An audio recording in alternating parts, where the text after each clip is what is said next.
გამარჯობათ, მოგესალმებით, მინდა გითხრათ, რომ ბატონი კობა დავითაშვილი გახდათ ჩვენი სტუმარი, ხალხის პარტიის ლიდერი, დიდი მადლობა ბატონ კობა, იშვიათი სტუმარი ხართ, ძალიან გამიხარდით, რომ მოგეცათ საშუალება ჩვენს მაყურებლებს ესაუბროთ, ყოველ შემთხვევაში მე ვფიქრობ, ყველაზე მნიშვნელოვანი ალბათ ჩემის აზრით ის არის, რაც გასულ კვირას მოხდა და 4 საათიანი გემამოწილი საუბარი მოვისმინეთ და რაც ყველაზე საინტერესოა, მომავალ კვირასაც თურმე ამდაგვარ სასიხარგო, ასე ვთქვათ, შეხვედრებს მოვერით, მე როგორც გავიგე, წლიური ანგარიში თუ რაღაცა ამდაგვარი ჩვენი სააკაშვილი ხდება თავის პარლამენტარებს.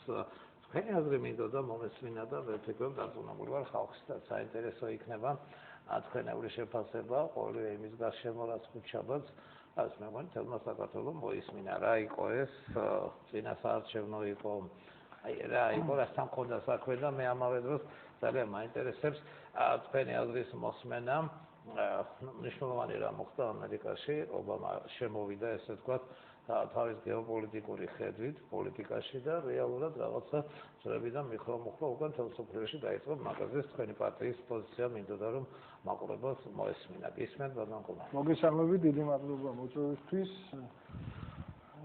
მართლაც ძალიან სახალისო სანახაობის მომხრენი გავხდით საპირლად რო არ კონდეს საქმე ნამდვილად ღირდა ამ ყველაფრის ყურება ახალი არაფერია არ ვიცი ხა შეიძლება მასაც არ აკუთვნის პირველობის პალმა, მაგრამ პუტინისგან მახსოვს ასეთი ტიპის ტელეეთერები, ავტორიტარული ლიდერებისთვის დამახასიათებელია რაღაცა ფორმით ხალხთან ერთიანობის სიმულირება და ეს იყო სწორედ ამ მრავალსაათიანი ეთერის მიზანი. თუმცა ერთი პრობლემა აქვს მიხეილ სააკაშვილს. ის არის ერთი დღის პიარის ოსტატი. ანუ რაღაც ერთ პიარს რომ გააკეთებს, მე ავიწყდება ხოლმე. თვითონ მესამე დღეს აღარ ახსოვს და შეიძლება იმის საწინააღმდეგო რამ გააკეთოს. აი მაგალითისთვის გეტყვით, უბრალოდ თვითონ მის პიარს უნდა დავაკვირდეთ, დავიმახსოვროთ და რამდენიმე დღეში იმის საწინააღმდეგოს აკეთებს ხოლმე.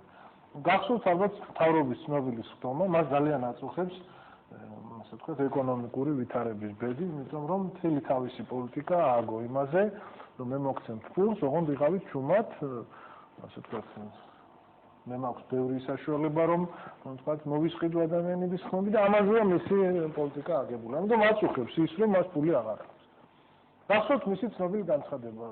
რიგარეში არჩევნები არ იქნება, იმიტომ რომ ამას უნდა მილიარდი და ეს მილიარდი არ აქვს. ეგ არის მილიარდ ნახევარი. მილიარდ ნახევარი, კი ბატონო. გახსოვთ ეს ცნობილი განცხადება, ნუ იმ წუთში ახლა ყველა ჯგუფყოფილ ადამიანს გაუჩნდა აზრი რომ როგორ მილიარდ ნახევარი რატომ ჯდება არჩევნები თუ გულისხმობა საარჩევნო კამპანიის სახელმწიფო დაფინანსება ნამდვილად არ ჯდება ეს მილიარდ ნახევარი და რამდენიმე მილიონზეა საუბარი. ამიტომ ბატონმა სააკაშვილმა იგულისხმა რომ მას არ აქვს ის მილიარდ ნახევარი რომელიც უნდა მოახმაროს ხალხის დაშინება მოსყიდვის პროცედურას. შემდეგ დაფიქრა და იფიქრა რომ ვაიმე ეს რა წამომწყდა კაცო. ეს რა ვთქვი, ესე ფული აღარ მაქვს და ის ხალხი ვინც მე ხალხს მიჭერს ხო, იმიტომ მიჭერს ხალხს რომ ჩემგან რაღაცა სიკეთეს მოელისო და შეკრიბა მთავრობის ხდომა და დახაზე დაიწყო ხატვა.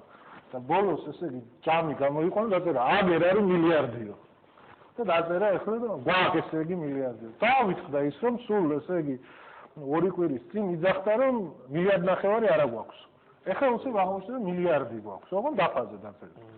და ეკონომიკური კრიზისის საკითხი დაძლეულია, პრობლემა გადაწყვეტილია. იმ დღეს თვითონაც კმაყოფილიყო. მეორე დღეს იფიქრა რომ რაღაცა რატო შეიძლება არ დამიჯეროდა მილიარდის ამბავი, იმიტომ რომ ორი კვირის წინ ხო ამბობდი რომ მილიარდ ნახევარი არ აგვაქვს. ეხლა მილიარდი როგორ გვაქვსო და თვითონვე შეშფოთებულმა მოაწყო შემდეგი პიარი. დაუძახა ეკონომისტებს, არასამთავრობო ორგანიზაციის წარმომადგენლებს, იქ თავის ოპოზიცია მოყავს პარლამენტში და გასვლა ესე მწუნვარე სახით კითხა რომ აი ახლა ეკონომიკური კრიზისი გვაქვს რაცო სოფლიოში და აფქნათ არ ვიციო და მასწავლეთ რამე. ესე იგი სულ დავიწყე მილიარდი გამო რომ იცოდა უკვე და დაფაზე ეწერა მილიარდი სამი.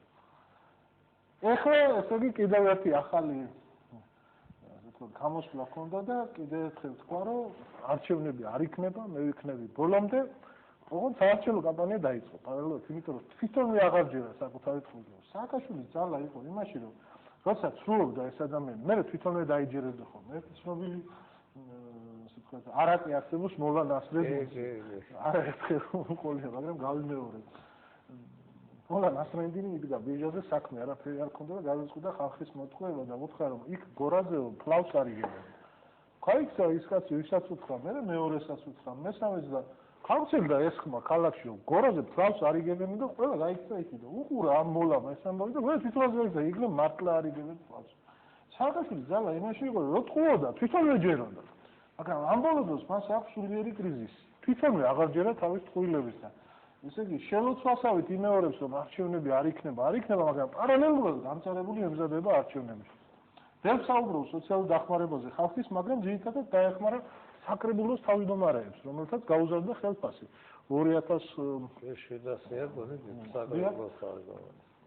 მთელი რიგი მეორადი ნიშნებიც არის და იგივე ეს გადაცემები ნათლად ჩვენებს, რომ ემზადება იმ არჩევნებისთვის, რომლის დანიშნუსაც ვითომ არ აპირებს, მაგრამ გული უგზნობს თან. ასე ვთქვათ, რომ სამთვეზე მეტ ხანს ვერ გასტანს და ოპოზიციის ლიდერი რომ ყოფილიყო სამთვეში დაასხობდა სააკაშვილის ხელისუფლებას და ჩვენც დაუდასტურეთ, რომ ნამდვილად მისი პოლიტიკის შედეგად იქამდე მიიყვანა ქვეყანა, რომ სამი თვე მაქსიმალური ვადაა, რამდენ ხანსაც ის გადის. მე მიხვდა, რომ ესეც შეეშალა და ეხლა იძახის ვიხუმრებ. ბოლოს ასე იგი სასაცილო იქნებოდა ეს ყველაფერი და სახალხო სატირალი რომ არ იყოს. მე უბრალოდ ასე ვთქვათ, კონტრ-არგუმენტების გამოყენებაზე ოპონირებას აღარ უგეგმავს სააკაშვილის. უბრალოდ, როდესაც ის მორიგ თავის ერთდღიან პიარს გააკეთებს, წინა დღეების პიარი უნდა ამოიღო, გვერდზე მიუძო და აღნიშნოს 3 დღის წინ სხვა რამეს ლაპარაკობდა, 5 დღის წინ კიდევ სხვა რაღაცა თვითონ აღარ ახსოვს რას ამბობს. მაგრამ ამოცანა ამ პიარის იყო ასეთი, მას სურს ერთადერთი, ასე ვთქვათ, მითის აღორძინება, რომელზეც იყო და არის დამყარებული მისი ხელისუფლება, მიშა მაგარია. სამწუხაროდ ამას ვერ ახერხებს მისთვის და საბედნიეროდ ხალხისთვის, იმიტომ რომ ახლა ძალიან ძნელია დაიჯერო მიშა მაგარია, როდესაც ახსენდება აგვისტოს ომის დროს, როგორ ასე ვთქვათ, მუდღილივით გარბოდა და შეშინებული სახით იყურებოდა, ახეთით კიყვიროდა, დასვას უყურებდა ტელევიზიაზე მოაშორეთ არ გადამიღონ ამ მომენტში, მაგას გზნობდა, მაგრამ ნუ მაინც გადაიღეს ტელევიზიაზე და ვნახეთ. ხალხს ახსოვს ხალხის ჭამის ფაქტის და არ გამოდის ეს მიშა მაგარია, ვერ აღორძინა ეს მითი და ვერც მოახერხა. მეორე საკითხები.